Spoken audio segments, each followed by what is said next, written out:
You going? All right. There's my audience. Chase will want to. All right. All right. So my speech is going to be on how to catch and throw a football. Now, for those of you who are into sports or younger high school players who are looking to get onto a varsity team or make a coach notice you, some very easy things are the basics. Now, my coach especially preaches about them all the time. He'll say basics are the most important thing in this game, and that if you want to get better, if you want to become a college player, a pro player, you have to know the basics and become the best at them. So, the basics for catching and throwing. So here we go. I'm going to start with catching because I'm a receiver for our varsity team.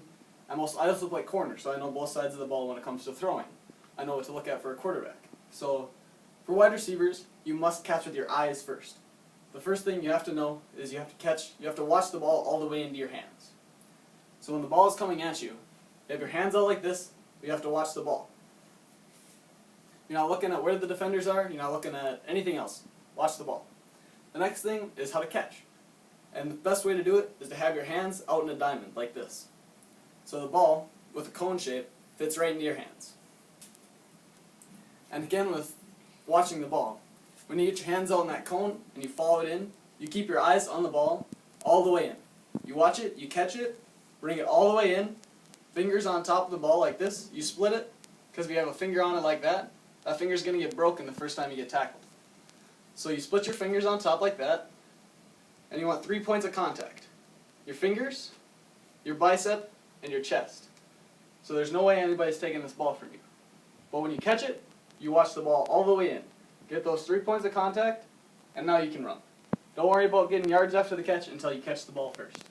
That's what any coach will tell you. So, with those quick tips, let's go to throwing. Now, throwing the ball is a little bit different because a lot of quarterbacks, when you watch them, they'll have some weird releases. Some quarterbacks like to throw it sidearm, but these tips are for basic any way you throw the ball. It doesn't matter where your release point is, these are just some quick tips. So, our coaches always taught us to have the ball high. That's not too necessary, but it's just our coach's preference. But then they'll tell you to wipe the windshield with your opening arm. This lets you survey the field, and a corner, this is a good way to pump fake, is to get them like this. Always take your hand off the ball if you're going to pump fake. Because as a corner playing varsity, if a quarterback tries to do one of these, I'm not going for that. The thing I look for is when a quarterback takes his hand off the ball. That's when I think he's going to throw it. So, wipe the windshield, elbow your brother. That's the second step, elbow your brother. This opens your chest up so you aren't throwing with just your arm. You're throwing with your whole body when you throw your arm back.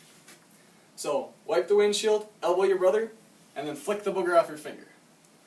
This is so you get that spin on the ball, and you bring it all the way back.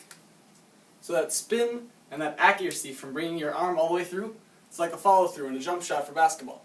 This is to keep you accurate and to keep you honest. And now, a big thing a lot of people don't understand is where to hold your hand on the laces. A lot of people do it differently, but a thing I've always been taught is to hold it just like this. You have your 2 fingers off the ball like this, and you spread them out. Your ring finger is on this second lace right here, and then there's a 1 lace gap, and then you put your pinky finger. And then another big thing I've always been taught is to have a hole in between your palm and the ball, so you can see through this little gap here.